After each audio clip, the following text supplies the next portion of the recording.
One example of experiments in regulation is the case of Newzbin. Newzbin was a Usenet indexer. Some people called it the Google of Usenet, and it allowed people to find lots of things, including copyright films and music and other software.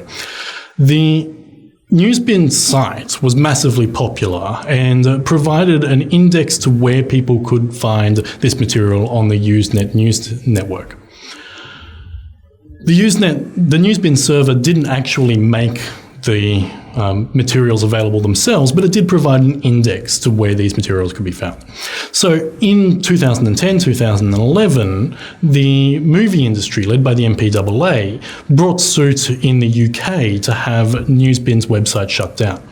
And in that case, so Newzbin had a presence in the UK, and they were able to target the directors and the company behind Newzbin and get that company wound up and the website shut down. So that's a win in court for the MPAA. Very short time after, though, Newzbin 2 rose from the ashes. One of the editors or someone who had control over the Newzbin server was able to make a copy of that and bring it back up in a jurisdiction that was untouchable by the MPAA at the time. They brought it up in the Seychelles almost overnight. So even though we had a court order in the UK to take the website down, because the internet enables these things to appear at any point in the network, the end-to-end principle at work, the site was quickly reinstated at a different point in a jurisdiction which was not likely to exercise such control over the physical software, the physical hardware and network infrastructure at play.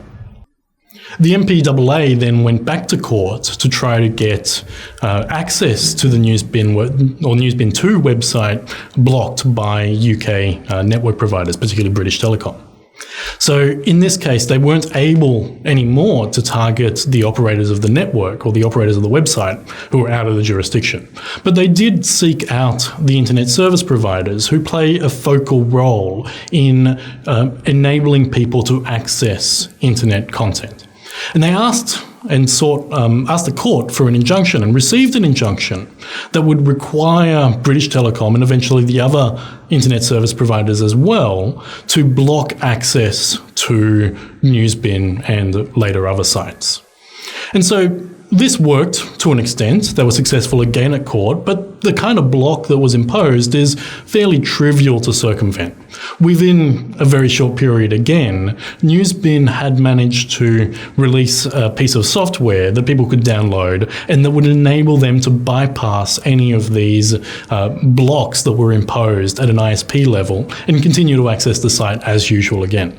So this is a continual arms race as you see courts trying to order the technical intermediaries and the website owners to do certain things, to block access or to take the website down, and a continual push by the people who want to make sure that content is still available to move it around and to introduce new technologies to bypass the mechanisms of control. In a way, this kind of proves Barlow's point. Not in the really strong deterministic way that it's expressed in the Declaration, but it shows how resilient the internet can be.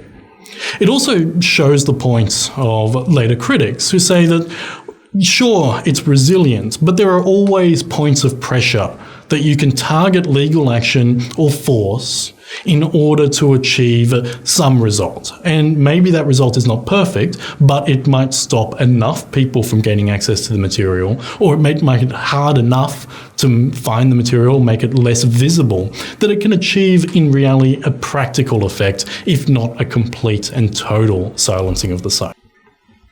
Ultimately, Newzbin 2 was shut down, lack of support. People didn't trust the news site that had popped up in the Seychelles, and they weren't willing to give it money.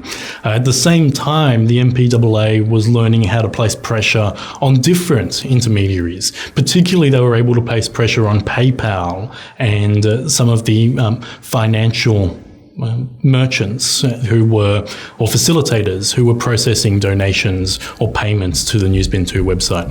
And by cutting off their supply of money and cutting off their supply of users, the MPAA was ultimately successful in getting Newzbin shut down. Whether it was successful in reducing infringement is a completely different story, but it's a really interesting case study of how imperfect control over the internet territorial jurisdictions actually have. We have some power, but that power is somewhat limited, which means that in thinking about regulation, we need to think differently about how we regulate the content that is available on the internet in a different way to how we think about regulating meat space.